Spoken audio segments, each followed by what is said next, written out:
photographer first, and I was trying to, I was experimenting with photography, and I read this very interesting book by a guy named Ralph Hattersley called Discover Yourself Through Photography. And he was a teacher, and he was kind of like my mentor, kind of. And what he was trying to do is he was trying to use the process of photography to almost like to relearn his own personality. So he's like, he was trying to comprehend who he was as a person that he has in his mind. Like I think we all have an image of ourselves. We look in the mirror, we say that that's us. And what I was curious about was that really me? You know, I'm thinking, what's really me? And I wanted to get to kind of like an objective truth about a subjective person. So what I did was I studied surrealists, and I studied some of the methods that the artists that were using psychological art to try to find a pathway to kind of deconstruct the personality that I was and try to reconnect with maybe my essence, this kind of idea.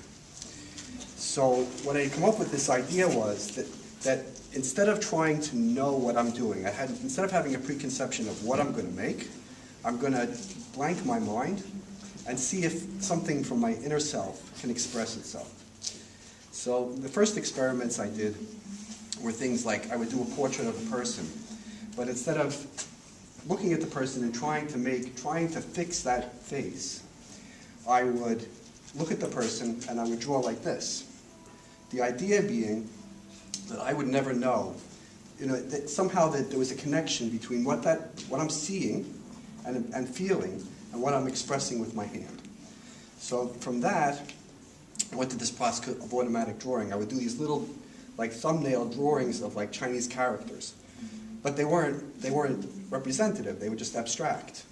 Thinking that somehow I would create, a lot of people study, I would create a language. What I was interested in is how do you create a language of the individual? So I would create these characters, so there would be this, you'd see like pictograms, and it wouldn't necessarily be a narrative story, but each pictogram would be a feeling or an expression of whatever I'm feeling at that moment. And I just want to tell you an interesting story because my friend Erica is here, and I always tell this story whenever I talk about my work. When Erica was 4 years old, we used to play a game. I used to go to her house, and I would draw 3 shapes on a piece of paper. And I'd say, Erica, make a picture. And she would make these incredibly beautiful, dynamic, colorful pictures, lines and crazy stuff. I just want to say, I don't remember any of this, so... I knew she wouldn't. But this is the story. When she was in kindergarten or first grade, she came to me, and she had just taken a class, and she was supposed to draw a picture of a cat, and it didn't look like a cat. And she said, I can't draw. And I said, Erica, I know you can draw really well. And I said, let's play the game. I did a couple of shapes, and she made this incredible picture, and she's saying, and there's this like blue streak, and she said, that's the sun. And there's this green thing, and she was creating a language that was her own. It was personal, and it was brilliant. And I always connect to that story because she had created her own language. And so that's what I became involved with, this idea that how can you create a personal language, and can that personal language somehow transcend the individual and become like a greater truth? So, to make a long story short, because I can go on for hours. Basically what after so many years of doing those pictograms, the pictograms actually started enlarging and they became pictures. So for many years I did these very elaborate pen and inks that would take a year to draw. But basically it was 4 shapes, or I'd start with just a shape and it would become a picture. And what I was finding is that somehow these pictures were way beyond anything that I would have made. If I would have made them, my feeling was that I would just make a very contrived image. And I did try to do that. And the stuff to me felt very controlled. And here it is now, I'm making something that transcended me. And that's what I'm interested in the work is I think of it like I'm a traveler, or like I'm an adventurer, and I'm off, and I'm just, I'm traveling through inner space, and this stuff is just manifesting itself. It's part of me, but it's also beyond me.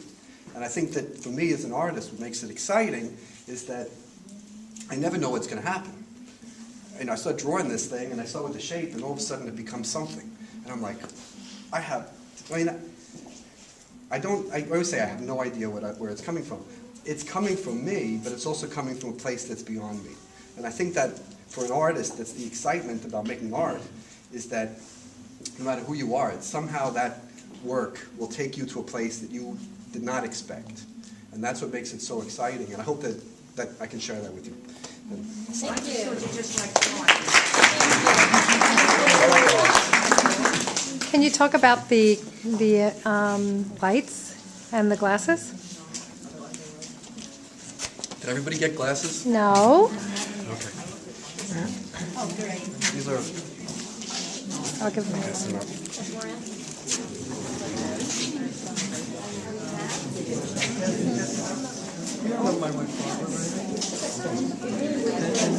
That's my sister. You get glasses? Thank you. Glasses? Oh, you want to give them out? Great, thanks. Oh, anyway.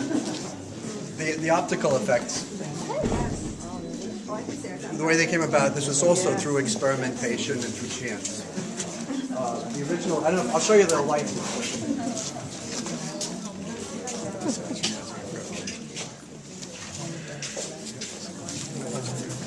That's cool.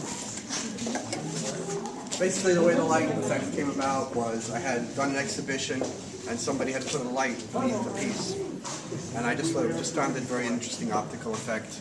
And recently we were experimenting with 3D glasses, and we noticed that it has this kind of transitory effect as well. I just think it adds another layer of interest to the piece, and I think the kinetic idea makes it exciting and kind of fun to look at. Somebody asked if the lights come with them, and how does it work? Yes, all the pieces, this actually is an interesting one. All the pieces come with a remote control, and they have lights are built in, and they have different modes. So this mode is the fade mode. And this mode, this is kind of interesting, this one. This is the speaking mode. So when you speak, it's sound activated. So if you have music or whatever, the music with the lights transit through the sound mode. Are all of the ones that are remote like that they can be voice activated? No, this is the only one that's voice activated, and the others do have different controls. They have different speeds and different transitions, but this is the only one that's sound activated. This is something new. I just started experimenting with this, which I think is interesting. My nephew is a composer, so I'm going to try to get him to write a piece for me. So I'm working on that. Is he here? He's not here tonight, unfortunately. He's rehearsing. Well, thank you, everybody. Thank you.